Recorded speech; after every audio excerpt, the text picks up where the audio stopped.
Welcome to my channel. আজ বানাবো রাতে ডিনারের জন্য বানাবো হচ্ছে আলু ভরা পরোটা।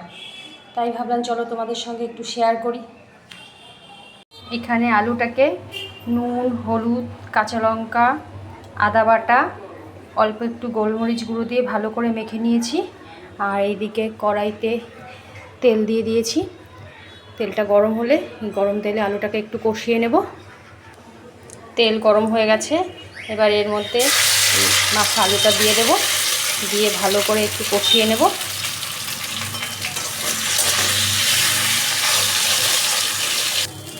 আলুটা এখানে অনেকটাই কষানো হয়ে এসছে।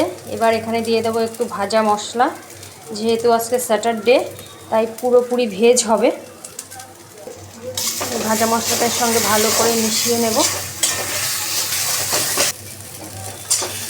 আলুটা কষানো হয়ে গেছে, এবার গ্যাসটা অফ করে দেব। দিয়ে এই আলুটাকে এবার একটু ঠান্ডা হতে দেব। আর ততক্ষণ ময়দাটা মেখে নিই। এখানেও ময়দাটা মেখে নেব। আমি আটা ময়দা মিলিয়ে নিয়েছি। আপনারা চাইলে শুধু ময়দা বা শুধু আটা, যেটা যার পছন্দ সেরকম নিতে পারেন। একটু নুন দিয়ে দেব, একটু তেল,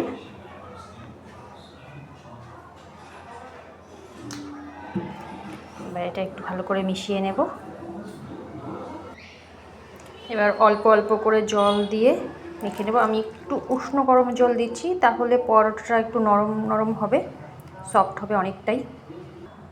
যে ময়দা মাখা হয়ে গেছে, এবার এটাকে ঢেকে কিছুক্ষণ রেস্টে রাখবো, তারপর পরোটাগুলো ভাজবো। আটা সব লেচি কেটে নিয়েছি। এবার এগুলোতে আলুর পুর ভরে নেব, একটু পাতলা করে নেবো। তাকে এভাবে সাইডগুলো একটু বেশি পাতলা করে নেব। নিয়ে এবার একটু বেশি করেই পুরটা ভরবো, তাহলে খেতে বেশি ভালো লাগবে। করে এবার ভালো করে পুরটাকে ভরে নেব, যাতে বেরিয়ে না যায়। এরকমভাবে সব লেচিগুলো রেডি করে নেব। সবগুলোতে আলুর পুর ভরা হয়ে গেছে। এবার এগুলো একটা একটা করে বেলে ভেজে নিলেই রেডি হয়ে যাবে। বেলে নেব, আস্তে আস্তে করে একটু বেলতে হবে, যাতে এই আলুর পুরটা বেরিয়ে না যায়। আলুর পুরটা বেরিয়ে গেলে টেস্টটা অত ভালো লাগবে না, তাই আস্তে আস্তে করে বেলে নিচ্ছি। যে একদম সুন্দর করে বেলা হয়ে গেছে। এবার এখানে ফ্রাইং প্যান গরম হয়ে গেছে, এবার ভেজে নেব। ঘি দিয়ে পরোটাটা ভেজে নেব।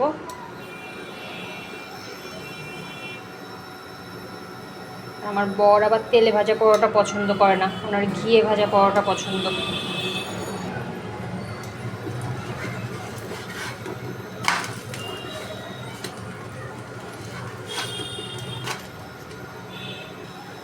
এই যে ভাজা হয়ে গেছে, তুলে নিলাম।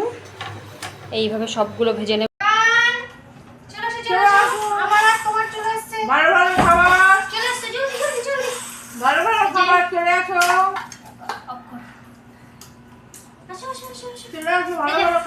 চলে এসছে আমাদের আলু ভরা পরোটা। এবার আমরা টিভি দেখতে, হ্যাঁ ঠিক আছে, টিভি দেখতে দেখতে এই জন্য এই ঘরে।